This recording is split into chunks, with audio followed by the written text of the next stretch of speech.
Okay, so I brought it up to a boil and I stirred it to make sure that it's not going to scorch.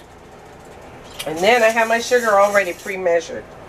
Now you can heat up the sugar in the oven, but since it's warm, I'm not going to, because it will dissolve quicker when you heat up the sugar.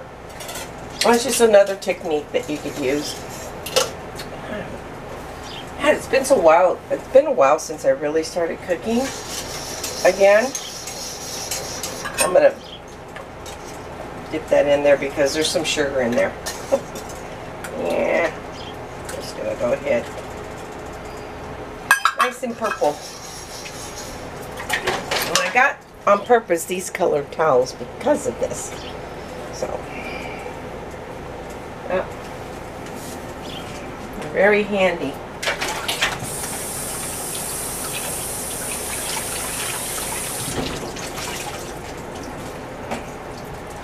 So, I was trying to make lunch and I just couldn't. So, anyways, let me take off my glasses so you can see my eyes. Okay, so what I'm doing is making some elderberry jelly. There's going to be a couple parts. I'll post them. I'll just follow the links. So, I went ahead and I put some more jars in there. I'm going to add them to these jars. This is my processor. This is where I process, which means a water bath after I can these. So once it comes up to a boil, you allow it to boil for a whole minute and then you turn it off immediately. So I'm going to start doing is setting up my jars while that is boiling. Okay. Set up my jar. Sorry about that. Yeah, it's just me, so I'm going to set up my jars here. These are sterilized. These, the ones they're already sterile. Oh, I'm going to put that back in there because take them out. I want to make sure that they're warm, so timing is crucial.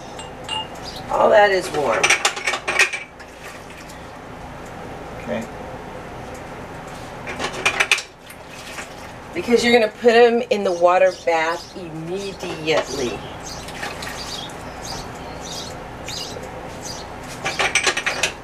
The thing that I don't have a double, and sometimes you can get double racks. I just put them on top of each other sometimes, yeah. As long as it doesn't hurt. And sometimes if you process them too hard, they will crack. I like mason jars. Yes. So far they haven't cracked. So, knock on wood, or whatever you do.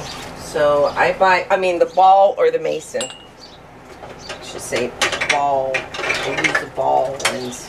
Because those are the ones that I find at, local store, the closest store. I live far away from the stores. I don't like that. I like being close near the stores. And they're starting to make all these communities outside of stores. And it's kind of yucky. I don't like that. So, okay, so I'm going to go ahead and transfer. And you want to constantly stir so that it doesn't. I'm going to bring that to boil. And then I'm going to go ahead and put the jar in here. All these jars, so I don't need to have all this. And you usually I sterilize them for about a few minutes. You hear them clinking, clinking.